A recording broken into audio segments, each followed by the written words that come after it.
Ya Resulillah ve ala alihi ve sahbihi men tabi'ahum bi ihsan ila yevmiddin.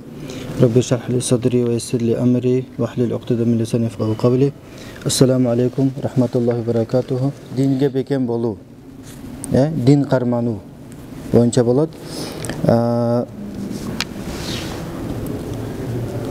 Özü eме kılganda biz misalı Allah Taala'nın adam zatты эмне үчүн жараткандыгын карап көрсөк, Allah Taala Kur'an'da эмне дейт?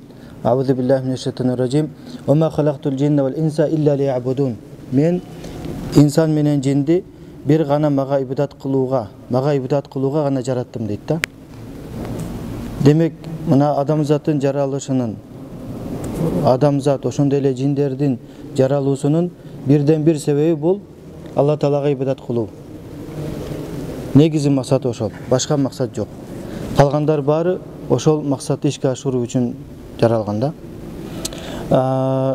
Анан дин тутуу дегенде биз эме деп ойлошубуз керек да. Кээ биркилер ойлойт, дин тутканда адам үйдөн же мечиттен чыкпастан, мисалы эркектер ошол сакалын коюп, узун көйнөктөрдү кийип, колуна теспих кармап, Куран окуп гана отура бериш керек. Аялдар болсо жүздөрүн жаап, паранжы кийип, үйдөн чыкпай отуруп калыш керек деген түшүнүк бар да. Анан исламды ошондой туура эмес сүрөттөгөн атайын күчтөр бар.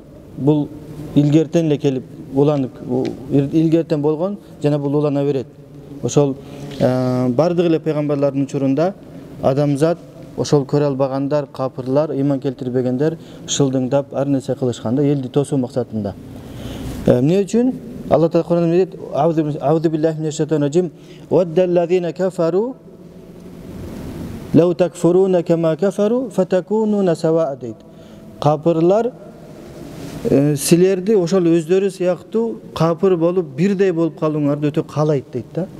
Негизи максат ошол. Ошондуктан биз мусулмандар кандай мисалы дин тутууга кандай каршылыктар болбосун, кандай буттоосуулар болбосун, биз баары бир динди бекем карманууга бекем болушубуз керек. Allah Taala Kur'an'da ne dedi? Auzu billahi mineşşeytanirracim. Ya eyyuhellezine amenu ittaqullaha hakka tuqatih ve la tamutunna illa ve entum muslimun. Ey iman keltirgenler, Allah Taala'ga takva bolууга kандай akılуу bolso, ошондой деңгээлде Allah'dan korkgula deydi. Ошондой Allah Taala akılуу болгон деңгээлде Allah'a takvalık kılıp, жана силер бир гана мусулман болгон абалда өлгүлө дейт да. Бир гана мусулман болгон абалда жан бергиле дейт. Бул дегени ошол өмүрүңөрдүн акыркы учуруна чейин, акыркы дем чыкканга чейин мусулман болуп жүргүлө деген. Дагы бир аятта Allah Taala айтат: Ауzu billahi mineşşeytanirracim.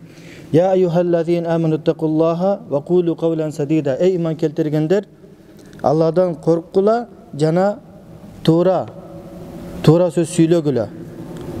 Yuslih lakum a'malakum. Sizler eger ошол Allah'dan korkup turup toora söz сүйлөй турган болсоңор, ne кылат Allah Taala sizlerге? Yuslih lakum a'malakum. Sizlerдин бардык амалыңарды жакшы жакка бурат. Жашоодогу тириличилик бар, ошол ишиңер баары toora жолго салынат. Ve yaghfir lakum zunubakum. Ошондой силердин күнөөңөрдү кечирет. Ve men yuti'illah ve rasulahu faqad faza fawzan azima. Kim Allah Taala'dan жана анын элчисине корксо, бул чыныгы утушка жеткен болот дейт. Ошондуктан биз карап көрсөк, мусулман киши үчүн ар бир мусулмандын эң жеткен байлыгы бул дин тутуусу. Кайсы бир киши динге бекем болсо, адал арамды ажыратканды билсе, Allah Taala ошол кишинин жүрөгүнө адал менен арамды ажыратуучу бир ишенимди берген болсо, сезимди. Бул ыйман дейбиз, бул сезимди. Анда бул киши өтө бактылуу болот. Түшүнүктүүбү? Allah Taala Kur'an'da ne deyт? Auzu billahi mineşşeytanirracim. Balillahu yamunnu aleykum en hadakum lil imani in kuntum sadiqin deyt. Bul bayagı Arap деп коет, Araptarda. çölde çoğoygon, çölde ösken araplarda orusça beduin dep koyot. Oşol beduinler bul эми adamlar баягыдай не шаардан көп маданиятtardan алыс болуп өзүнчө жашап калгандан кийин ал мындай маданияттуулуктан бир аз алыс болот дагы, сүйлөгөн сөзү дагы орой болуп маданиясы болуп калат да. Ошолор Пейгамбер саллаллаху алейхи ва салламга келип милдет кылып атат да. Биз мына ислам кабыл алдык, карабайсыңбы тиги бул деп өзүнчө милдет кылганда Алла Таала эмне дейт? Балиллаху ямунну алейкум ан хадакум лил иман. Силер анти милдет кылбагылагыңар дейт. Biz din karmanып атабыз, мына сага иман келтирдик деп анти милдет кылбагыла дейт. Чындыгында Алла Таала силерге милдет кылат. Силерди туура жолго салгандыгы үчүн силерге милдет кылат дейт да. Түшүнүктүбү? Себеби Алла Таала хадис кудсиде эмне дейт? Я ибади, лау анна аввалакум ва ахиракум дейт. Эй менин пенделерим дейт. Эгер силердин ошол эң биринчи адамыңа, эң биринчи адам баштап ва ахиракум жана кыямат күнүнө чейин келе турган пенде адамдар дейт. Kanu ala qalbi atqa rajulin minkum deydi. Sizlerden arаңардағы ең тақва адамның жүрегіндей болса deydi.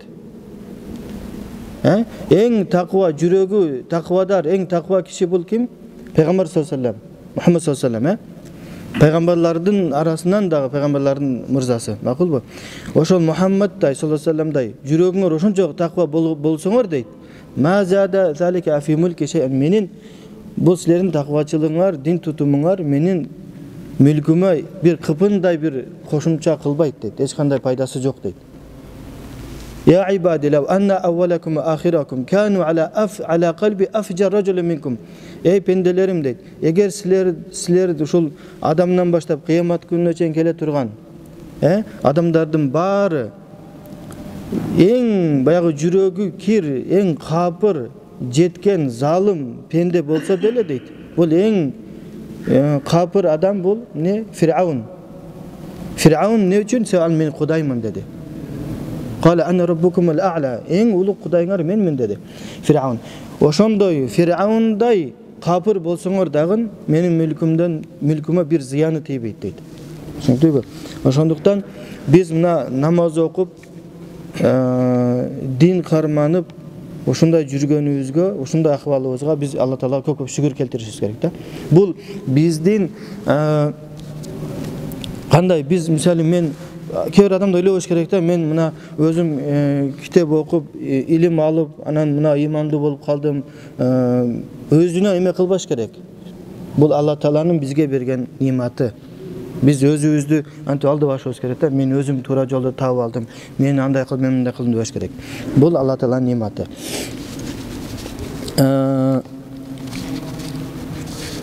Бул биринчи маселе. Экинчи маселе дин кармануу, бул барыңыздар билесиздер, адам эки нерседен жаралган. Рух жана дене. Дененин азыгы бул тамак аш болгондуктан тамагаш алеми рухтун, жан дүйнөнүн азыгы бул дин тутуу, Аллага кайрылуу. Адам баласы Аллага кайрылуу менен өзүнүн рухунун не кылат? Рухуну азыктандырат. Ошондуктан биз туура динди карманышыбыз керек. Туура дин дегенде бул ислам дини. İslam dininden başka dinler kabul alınbayt. Peygamber sallallahu aleyhi ve sellem'e çeyinki dinler bari kabul alınat hem özünün uçurunda mezgili menen. Oşul peygamberler ilgari özüңүздөр bilgende ele peygamberler her bir koomgo, her bir zamanга özünчө peygamber жиберилген. Bir uçurda 2-3 peygamber bolup kalı bergen. Bir ulutqa bul peygamber, başka ulutqa başka bul regionga bul peygamber ошентип келген дагы. Бирок peygamber sallallahu aleyhi ve sellem Muhammed sallallahu aleyhi ve sellem peygamber olup жиберилгенде bul бардык адамзатка жиберилген. Ошондуктан İslam dini kelgenden keyin başka dinler bari jokko çıkarılıp Allah Taala ne deydi? Euzubillahimineşşeytanirracim. İnne dine indallahil İslam. Allah'ın aslında en kabul alına turgan, en tuğra birden bir din bul ne? İslam dini. Oşondayla Allah Taala ne deydi? Adamzattın en çoğun kılgan künösü bul şirk kılуу. Şirk kılуу деген Allah'a sığınıp dagы başka bir nersege sığınat. Allah'a sığınat, ошол учурда bir too ташка sığınat, эмне арбактарга сыйынат, ошондой. Булар баары ширк болот. Алла Таала Кур'анда эмне дейт? Аузу биллахи минаш раджим. Иннаху ма юшрик биллахи фақад харрамаллаху алейхил жанна. Ким дейт? Алла Таалага ширк келтирүүчү болсо, Алла Таала ага бейишти арам кылат дейт. Ва маъвахун нар, жана анын бара турган жери бул тозок. Ва ма лиз-залимина мин ансар, мындай зулумдук кылган адамдарга эч ким жардам бере албайт. Ошондуктан биз ширктен этият болушубуз керек. Ошондой эле Пейгамбар саллаллаху алейхи хадисте не дейт? Ла ядхулул жанната илля нафсун муслима. Бейишке бир гана мусулман киши кирет дейт.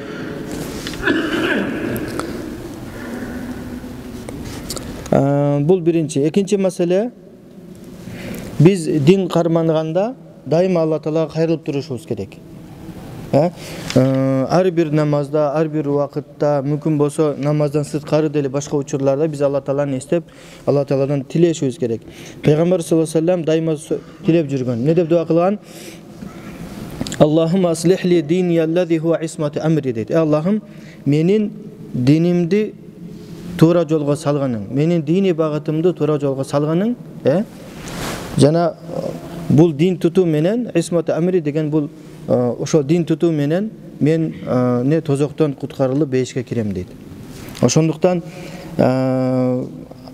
биздин негизги максатыбыз бул тозоктон куткарылып бейишке кирүү болгондуктан динди бекем карманышыбыз керек. Жана ошондой эле Алла Тааладан дайыма тилешибиз керек. Аллахым мени туура жолго салганың. Дайыма, күнү түнү.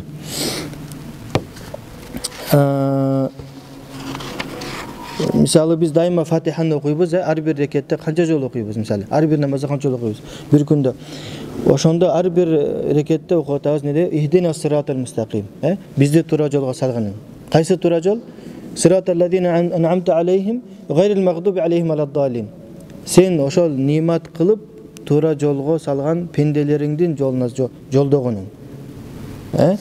Гайрил магдуби алейхим алад-далин, сенин каргышыңа магдуб алейхим, сенин каргышыңа калгандардын жана адашкандардын жолунан алыс кылганың деп сурайбыз. Алланын каргышына калгандар кимдер булар? Жөөттөр. Адашкандар булар христиандар. Не үчүн жөөттөр Алланын каргышына калды? Себеби алар билип туруп билген тетирисин кылды. Алла Таала тыйган нерсенин тетирисин кылды. Ошон үчүн алар Алланын карына калды, газабына калды. Ошончалык даражага жетти Алланын өкүмүнө каршы чыккандары. Аягында Алла Таала алардын канча бир санын маймыл чочкого айлантты. Христиандар эмне үчүн адашкан? Себеби алар билбестен илим албай туруп ибадат кылды да. Илим албай туруп, Алла Тааланын өкүмүнө карабай туруп эле өздөрү оюнан токуп бир ибадаттарды чыгарышты. Ошон үчүн алар адашкан болду. Ошондуктан биз деле Кудай өзү сактасын, эгер мисалы билип туруп, бул эми жөөт христиандарга тийишели, бирок ошол аяттарды өзүбүзгө кандай пайда көрөбүз, кантип түшүнөбүз биз? Биз деле эгер билип туруп, ошонун тетирисин кыла берсек, ошондо жөөттөргө окшоп Алланын газабына калуу коркунучу бар. Билдиң де сен бул арам экен, ана улам жасай бердиң ошонун тетирисин. Анда болбойт. Ошондой эле илим албай туруп ибадат кылуу бул деле ошол христиандар сыяктуу адашууга алып келет. Анан ибадат кылуу дегенде, ибадат кылууда эң негизги эки шарты бар. Биринчиси, ибадат кабыл болуу үчүн ихлас, бир гана Алла Таала үчүн кылышыбыз керек ибадатты. Бирөөлөр үчүн эмес. Ата-энебизден коркуп эмес, досторубуздан коркуп эмес, бирөөлөрдөн уялып эмес, же бирөөлөр мени көрүп мактасын деген максатта эмес. Башка бирөө боюнча ким башка бирөөдүн максатында, башкалар үчүн башка максатта бирөө ибадат кылган болсо, кыямат күнү Алла Таала айтат, соңуңду ошолорго барып ал дейт. Ошолорго бар соңуң берсин дейт. Акылбы? Ошондой бул ихлас болуш керек, бир гана Алла Таала үчүн. Экинчиси, ошол кылган ибадат Пайгамбар саллаллаху алейхи вассаламдын сүннөтүнө туура келиш керек. Мисалы, багымдат намазын окудук 3 рекет. 5 рекет кылып окуса болобу парыз? Болбойт. Түшүнүктүбү? Себеби Пейгамбар саллаллаху алейхи бизге 3 рекетте үйрөткөн. Акылбы? Я. Ооба, шам намазынчы. 3 рекет окудук го парыз. Ошон 5 рекет кылса болобу? Болбойт да. 3 рекет парыз. Аны 5 рекет кылган болбойт. Акылбы? Ошондой эле кайсы ибадат болбосун, биз эмне аны өзгөртпөшүбүз керек. Пейгамбар саллаллаху алейхи кандай кылды, ошондой аткарышыбыз керек. Өзүбүз токуп чыгарбашыбыз керек. Ошондой эле дайыма Алла Тааладан биз суранып турушубуз керек да. Ey Аллахым, мени адаштырбаганың. Мына Пейгамбар саллаллаху дайыма не дейт? Уммул муъминин, муъминдардын энеси болгон Умму Салама энебиз айтат: "Кана аксару дуаихи саллаллаху алейхи вассалам, я муқаллибал кулуб, саббит қалби ала диник." Пейгамбар саллаллаху алейхи вассаламдын дуаларынын эң көбү кайсы болгон дейт? Ey жүрөктөрдү оодарып туруучу же алмаштырып туруучу, менин жүрөгүмдү ушул диниңе бекем койгонуң деп. Пайгамбар саллаллаху алейхи вассалам өзү суранып атат. Өзү пайгамбар болуп туруп, пайгамбар Алла Тааланын эң сүйүктүү пендеси болуп туруп, тирүү кезинде Пайгамбар саллаллаху алейхи вассалам тирүү кезинде эле бейишке кирери анык болгон. Кад гафараллаху лак ма тaqaddama min zamбик ва ма тааххар. Сенин ма тaqaddama min zamбик, сен мурдакы жана келе турган күнөөлөрүң баарын кечтим деди. Алла Таалам өзү Куранда сүйүнчүлөп айтып жатат. Ошол киши дагы Пайгамбар саллаллаху алейхи вассалам алар коркуп суранып жатат да. Эгер Пайгамбар саллаллаху алейхи вассалам ошол бейишке кирери анык болгон, Алла Таала тараптан кепилдик алган киши ушунчалык коркса, биз кандай болобуз? Кийинки маселе, эми бул жашоо дайыма жыргалчылык менен болбойт. Бир күн жакшы болот, бир күн жаман болот, ысык суук болот, өйдө ылдый болот дегендей, ар түрлүү адамзат, адам баласы бул жашоодо ар түрлүү мусибаттарга, ар түрлүү проблемаларга, түйшүктөргө дуушар болот. Бирок ошол түйшүктөрдүн эң жаманы, эң коркунучтуусу бул адамдын дининде болгон түйшүк, кырсык. Мисалы, кээ бирлер мисалы финансылык жагынан бир кыйынчылыктарга дуушар болот, акча жок болуп калат, карызга батып кетет. Алла Таалам баарыбызды карыздан карыздар кылбасын жана карыздарыбызды кутулткан болсун. Же болбосо мисалы бир денеси бир оору менен сыналып калат, оору себептен буту кесилет, колу кесилет, Алла Таалам баарыбызды сактасын. Ошондой эле же турак жашаган үй бир нерсе болуп калат, кырсыктап калат. Жана же үй бүлөсүн бирөөсү ооруп калат. Айтор ар түрлүү кырсыктар, ар түрлүү кыйынчылыктар болот. Бирок ошол кыйынчылыктар дини кырсыктарга салыштырганда жеңил болуп калыш керек да. Биз мындай динибизде болгон, жашообузда болгон кыйынчылыкты, өмүрүбүздө болгон кыйынчылыкты дин кыйынчылыгынан жогору койсок, анда маселе оор да.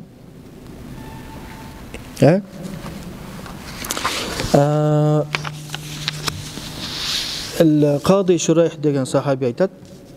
Бул сахаби өмүр таржымалында айтат, 40 жашынан 100 жашына чейин сот иштерин алган экен да. 60 жыл сот болуп иштеген экен. Ошон үчүн аны Ал-Кади Шурайх казы деп атап коюшкан. Ошол киши айтат, сахаби, радиаллаху анху, мага бир мусибат түшөт дейт. Башыма бир кыйынчылык түшөт. Ошондо мен Алла Таалага ошол мусибат түшкөндө башыма 4 жолу шүгүр келтирем дейт. Мусибат болуп алса, бир түйшүккө учураса, баягы бизде көпчүлүк, Кудай өзү кечирсин, кээ бир адамдар башына бир түйшүк түшкөндө өзүн жоготуп коюп, ар түрлүү жаман сөздөрдү сүйлөп, мисалда, менден башка жок бекен, мага эле такалып калыптыр, ушул кырсык тигибул деп жаман сөздөр айтат да, тагдырга сөз тийгизет, тагдырга сөз тийгизүү менен Алла Таалага сөз тийгизет, Кудай өзү кечирсин. Бул айтат, мага бир мусибат түшкөндө мен Алла Таалага 4 тармактан не шүгүр келтирем дейт. Биринчиси 4 жолу шүгүр келтирем дейт да. Бул мусибат мындан дагы оор болбогонуна шүгүр келтирем дейт. Себеби мисалы бирөөнүн колу кесилип кетсе, балким жаны кетип калмактыр, же өлүп кал мисалы. Анан экинчиси ушул мусибатка сабыр бергенине дагы шүгүр келтирем дейт. Башына түшкөн мусибатка сабыр келтиргениме, сабыр бергенине шүгүр келтирем. Ошондой эле үчүнчүсү ушул мусибаттан, Алла Тааладан ушул мусибатты көрүп, ошого шүгүр келтирип, сабыр кылып, анан Алла Тааладан сооп күткөндүгүмө, ошондой сезимди бергенине дагы шүгүр келтирем. Төртүнчүсү ушул мусибат диний мусибат болбогондугуна мен шүгүр келтирем дейт да. Дин жагыдан. Анан дин мусибат дегенде диний мусибат кандай болот? Адам кантип дин жаатында, дин тутумунда кандай мусибаттарга, кандай кырсыктарга дуушар болот дегенде алымдар эмне дейт?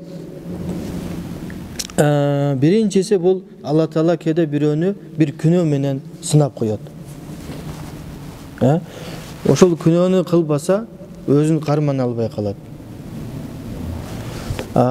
Мисалы кээ бир бирөөлөрдү арак ичүү менен сынайт, кээ бир бирөөлөрдү зынакорлук менен, алдамчылык менен, адам өлтүрүү, баш кесерлик, каракчылык, ар түрдүү күнөө иштер мисалда.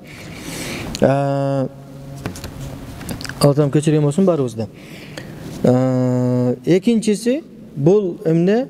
Баягы диний жактан, ишеним жактан мисалы ширк келтирет. Же капыр болот, Алла Таалага ишенбей коёт. Же эки жүздүүлүк кылат. Жүрөгүндө иманы жок, бирок сыртынан мусулмандар аралашып жүрөт. Экөө тең өтө коркунучтуу.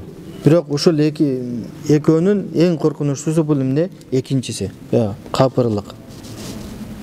Ошондуктан биз баягыдай кандайдыр бир сыноого дуушар болгон кишилерди көргөнүбүздө эмне кылышыбыз керек? Алла Таалага кайрылып дуа кылышыбыз керек да. Пайгамбар сөзүм айтат, силердин кимиңер бир сыноого учурап калган, кандайдыр бир сыноо, мисалы бир балеге учураган, бир мүмкүнчүлүгү чектелип калган, же бир кандайдыр бир себептер менен бир кыйынчылыкка учурап калган кишини көрсөңөр, эмне деп айткыла дейт?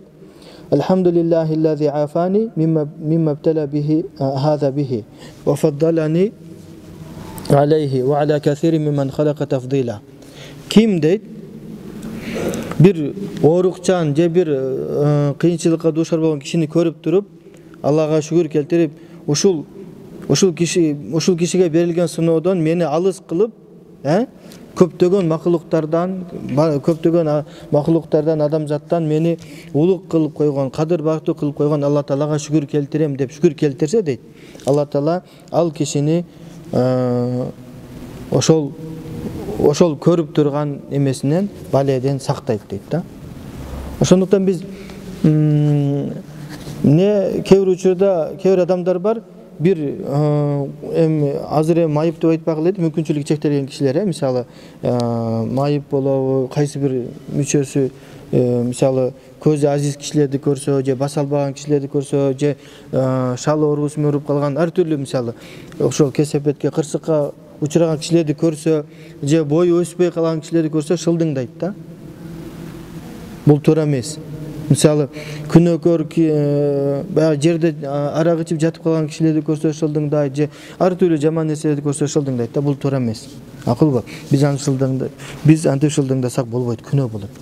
Ошондуктан биз ошондой терс көрүнүштөрдү көргөндө биз шүгүр келтирип, Алла Тааладан айтышыбыз керек. Аллахым мени ушундай жаман иштерден алыс кылганыңа шүгүр келтирем деп шүгүр келтиришибиз керек да.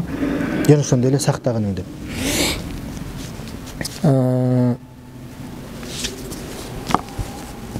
Анан бул жерде бале дегенде Бул бир гана баягы дүнүйөлүк бале эмес, кээде бул ошо балелердин эң жаманы бул эмне? Диний бале. Жүрөгүндөгү бале, балекет мисалы ыйман келтирбейт, динге маани бербейт, адал арамга маани бербейт, бул эң коркунучтуусу. Мусулман киши өзү ислам дини эмне баягыдай мусулмандарды биздин шариятыбыз мусулман кишини коом менен аралашканга үгүттөйт. Пейгамбар саллаллаху алейхи ва саллям хадистеринде дейт: "Ал-муъминул-лази юхалитун-нас ва ясбир аля азахум хайрун минал-муъминил-лази ла ясбир аля азахум хайрун минал-лази ла юхалитум ва ла ясбир аля азахум." Адамдар менен аралашып, алар менен чогуу жашап аралашып, алардын ызасына сабыр кылган момун киши эл менен аралаша албай өзүнчө баягы жашап калганда, эл менен аралаша албай алардын ызасына сабыр келтирбеген мусулмандан артыгыраак дейт да. Демек, Пайгамбар саллаллаху алейхи ва саллям бул хадисте бизди мусулмандарды ошол эл менен чогуу жашаганга үгүттөп жатат да. Өзүнчө баягыдай бир мамлекет деп коебуз, өзүнчө бир мамлекет болбой, эл менен аралашып жашаганга үгүттөйт. Бирок эл менен аралашып жатканда, жашаганда бир маселе жаралат, баягы киши баягы жугат да. Мисалы, жалганчылар менен аралашып жүрбөсөң, бир күн жалганчы болуп кетесиң, кулагың сиңип, жүрөгүң деле кабыл алып калат. Жана кайсы күнөө кылбасындар, бир күнөөкөлөр менен, ошону жүрбөсөң ошол жугуп калат да. Ошондуктан биз ошондой чөйрөдө болуп калсак, биз мүмкүн болушунча чөйрөнү алмаштырганга аракет кылышыбыз керек да. Себеби барыңыздар билесиздер, чөйрө адамды бузат. Ошондуктан Пейгамбар саллаллаху алейхи ва саллям хадисинде деген: "Ал-мар'у аля дини халилихи" дейт. Ар бир адам өзүнүн досунун дининде болот дейт. Бул дегени досу кандай дин тутунса, дин карманса, кандай багытта, дини багытта болсо, ал деле ошондой болуп калат дейт. Мисалы, досу динге канчалык бекем болсо, бул деле бекем болот. Досу канчалык динден алыс болсо, бул деле динден алыс болот дегендей. Фалянзур ахадукум ман юхалил дейт. Силер ким менен дос болосуңар, ошону карагылагының дейт да. Ошого жакшы маани бергиле дейт. Пайгамбар Алла Таала Куранда эмне дейт? Аузу биллахи минаш раджим. وَيَوْمَ يَعَضُّ الظَّالِمُ عَلَى يَدَيْهِ يَقُولُ يَا لَيْتَنِي لَمْ أَتَّخِذْ فُلَانًا خَلِيلًا لَقَدْ أَضَلَّنِي عَنِ الذِّكْرِ بَعْدَ إِذْ جَاءَنِي وَكَانَ الشَّيْطَانُ لِلْإِنسَانِ خَذُولًا. Кыямат күнү ошол өзүнө зулумдук кылган, капырлык менен зулумдук кылган киши өкүнөт дейт. Өкүнүп эки колун тиштенет дейт. Тиштенип, аттың мен ошол баланчаны дос кылбай эле койбоптурмун. Мени мына туура жолго түшкөндөн кийин, ошол Мухаммад саллаллаху алейхи ва саллям таанып динге кирип келме келтиргенден кийин мени адаштырып койду деп өкүнөт дейт да. Бирок кыямат күнү мындай өкүнүч эч кандай пайда бербейт. Себеби бул аяттардын түшкөн себеби көп немелер кездешкен. Али радыйаллаху анхунун мисалы атасы Абу Талиб жана башкалар деле ошол өлүм төшөгүндө жатканда дагы достору келип эме кылганда. Ошол биздин Мухаммадка ишенип кетпе, исламга кирип кетпе, өзүңдүн баягы эски дин тутумга бекем бол деп ошентип азгырышкан да. Ошондуктан биз ким менен достошобуз, кайсы чөйрөдө жашайбыз, ошонун эки жагыбызды карап этият болушубуз керек. Анан дин тутумдагы баягы туура эмес иштерге ар түрлүү эмелер кирет. Булардын бири бул кээ бир адамдар аалымдардын фатвасын алганда терип алат. Мисалы, ал бир 20-30 аалымды тааныйт. Анан ар биринен сурап, кимиси кайсыл маселеде өзүнө жаккандай жооп берсе, ошондукун карманат да. Анан бирөө жок болбойт деп койсо, анда наркыдан сурап, бирөө болот, болот. Ошентип чогулту берет да. Мындай кылган киши аягында ошол кишинин дин тутумун баарын чогултуп келсең, bir таптакыр башкача болуп калат да. Бул аябай коркунучтуу. Алымдар айтат: "Ман татабба рухасал уламаи тазандак" дейт. Ким алымдардын уруксаттарын, жеңилдиктерин изденип, чогултуп бир кармана берсе дейт, аягында динден чыгып кетүү коркунучунда болот дейт да. Себеби мисалы ар бир алымдын мисалы жүздөгөн, миңдеген фатвалары бар да.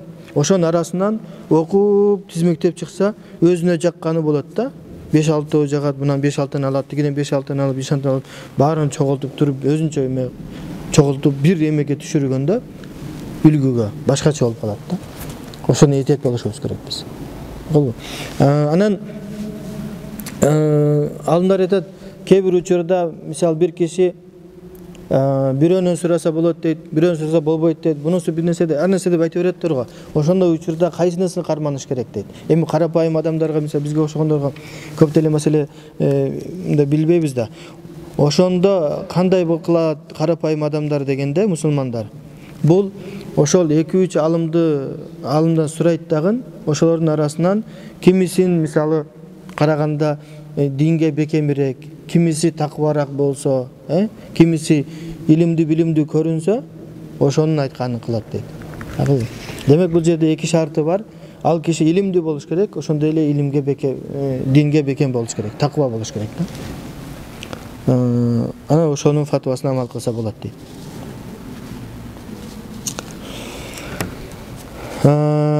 Кыямат күнүнүн белгилери дин тутуу мусулмандар үчүн же коомчулук үчүн аябай бир мындай өөн көрүнүш болуп калат. Пейгамбар саллаллаху алейхи хадис айтат: "Бада ал-исламу гарибан ва саяуду гарибан кама бада фатуба лил гураба." Ислам дини башталганда өөн болуп башталган, өөн учурап, элдин баары качып, бул эмне болуп калган, акылынан тайып кеткенби, соо эмес го, келеси болуп калган го деп мисалы да. Ошондой башталгандагын жана ошондой эле дейт, кыямат жакындаганда кайра элдин көзүнө ошондой болуп калат дейт. Эл динден алыстагандыгы үчүн дин карманган киши элдин көзүндө анын кылган ибадаттары эл үчүн бир өөн көрүнүш болуп калат да. Фатуба лил гураба дейт. Ошондуктан ошол өз учурунда обочолонуп жашаган мусулман кишиге, мусулмандарга, момундарга туба болсун дейт. Туба дегенди дагы бир хадисте Пейгамбар түшүндүрөт. Туба шажаратун фил жанна ясиру фи зиллиха ар-ракибус сари' 100 ам ва ла яктауха дейт. Туба деген бул бейиштеги бир дарак дейт. Анын көлөкөсүндө өтө ылдам жүргөн атчан 100 жыл жүрөт дейт. Көлөкөсүндө ошончолук чоң бак дейт да. 100 жыл жүрөт, ошондо дагы кесип өтпөйт дейт да. Аябай чоң дейт көлөкөсү. Ошондой эме берилет дейт да. Дин тутканда мисалы кээ бир адамдар бар да, арак ичесиңби дейт, жок дейсиң, арак ичпейсиң, дискотекага барасың, жок барбайсың, кыздарга барасың, барбайсың, анда эмне жашайсың дейт да. Кээ бир адамдар не кылып койгон, алардын түшүнүгүндө адам жыргап жашаш керек дейт да. Бир келген өмүрдө жыргап кал деген түшүнүк бар. Бул туура эмес. Бул жашоо, биздин жашообуз бул дүйнөдөгү, бул убактылуу, бул транзит. Мисалы умрага барганда же башка бир мамлекеттерге барганда, бир мамлекетке барып транзит болосуң, 2-3 саат, көп болсо 1 10 саат турасың дагы кайрадан улантып кетесиң сапарыңды. Бул ошол сыяктуу. Биздин жашообуз ошондой болуш керек.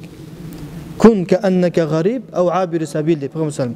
Бул дүйнөдө сен бир чоочун же болбосо бир жолоочудай болгонуң дейт. Макулбу? Биз ошондой болушубуз керек да. Анан Пейгамбар хадисте не деген? Адамдарга ошондой бир заман келет дейт.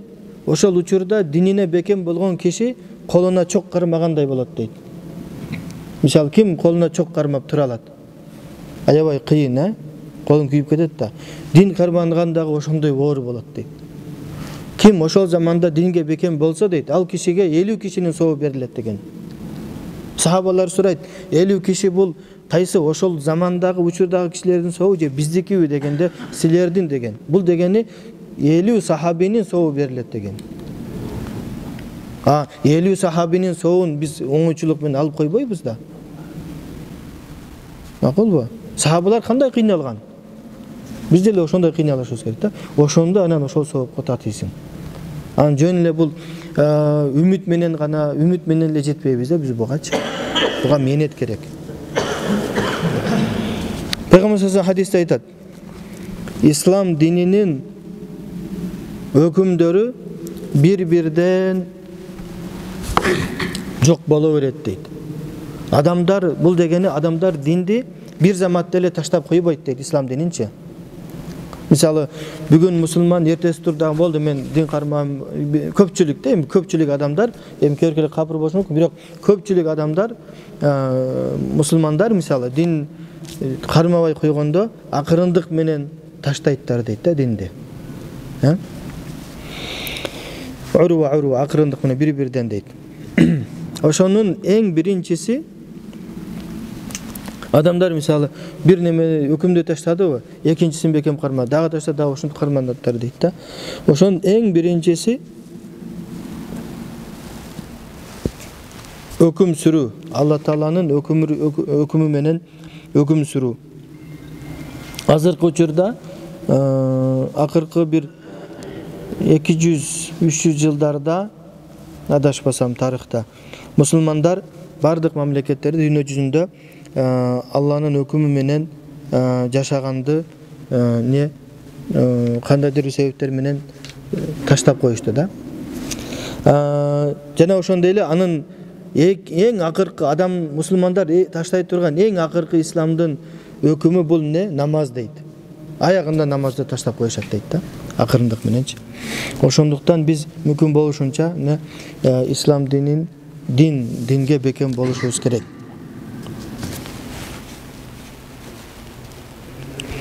Пейгамбар саллаллаху алейхи айтат, баягы кыямат күнүнүн белгилери боюнча сүйлөп жатып айтат: балким дейт, мусулман кишиге ушундай бир учур келет дейт. Ал күнү, ал учурда мусулман киши канча бир малын айдап алып, тоого чыгып, ошол тоо ташка чыгып, суу бар жерлерди изденип, динин кармануу үчүн качып кетүүсү мүмкүн дейт да. Ошондой бир учур келет дейт. Эл менен аралашып жүргөндөн көрү өзүнчө бир малын айдап, үй бүлөсү менен чыгып кетет. Ошого дагы не мажбур болот дейт да.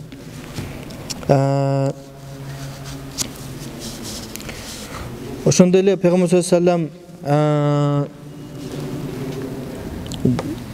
адам кыямат күн жакындаганда адамдардын динге болгон кайдыгер мамилесин түшүндүрүп жатып мындай дейт: бадиру бил а'мал фитанан кaqita'il laylil muzlim дейт. Силер ошол бир капкараңгы түндүн бир бөлүгү сыяктуу, капкараңгы түндүн бир бөлүгү сыяктуу фитналар келерден алдың ибадат кылып, амал кылып калгыла дейт. Адамдарга ушундай бир караңгылык келет дейт. Ошондой учурда юсбиху раджул муъминан ва юмси кафиран дейт. Бир киши эртең менен мусулман болуп таң аттырып, кайра кеч киргенде кечке чейин капыр болуп калат дейт. Ошо фитна, ар түрлүү фитна, шек күмөндөр боло берет, ар нерсе болот, ар ким азгырат, ар түрлүү немелер боло берет, сыноолор болот, фитналар болот. Дагы бирөөсү ва юмси муъминан ва юсбих кафиран, дагы бирөөсү кеч киргенде момун болот дагы, таң атканча кайра капыр болуп калат дейт. Яби'у динаху би'арадин минад дунья дейт. Динин, өзүнүн дин тутумун бир арзыбаган дүйнөгө сатат дейт да. Акча үчүн күнөө иштерди жасайт.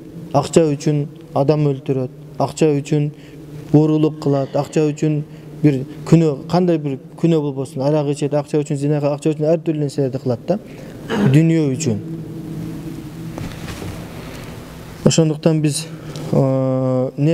баягы кылган күнүмдүк ибадатыбыз, күнүмдүк кылган иштерибизди ар күнү кечинде жатардан алдын мындай таразага салышыбыз керек да. Хасибу кабла ан тухасабу дейт. Силер ошол эсеп кысапка тартылардан алдын өзүңөрдү өзүңөр таразалап көргүлө дейт да, амалыңарды. Ар бир адам белгилүү да. ne kılıp jatkany. Balil insanu ala nafsihi basira walaw alqa ma'azira deydi Allah Kur'an'da. Kıyamet suresi. Adam kanday şıltoolordu aytpaсын, baribir özүн özü körüp turat deydi, kanday ekeni. Özүн özü körüp bilip turat. Demek biz ne? Dinge beken boluşubuz kerek. Adal aramdı öýrenip oşonu karmanaşybız kerek.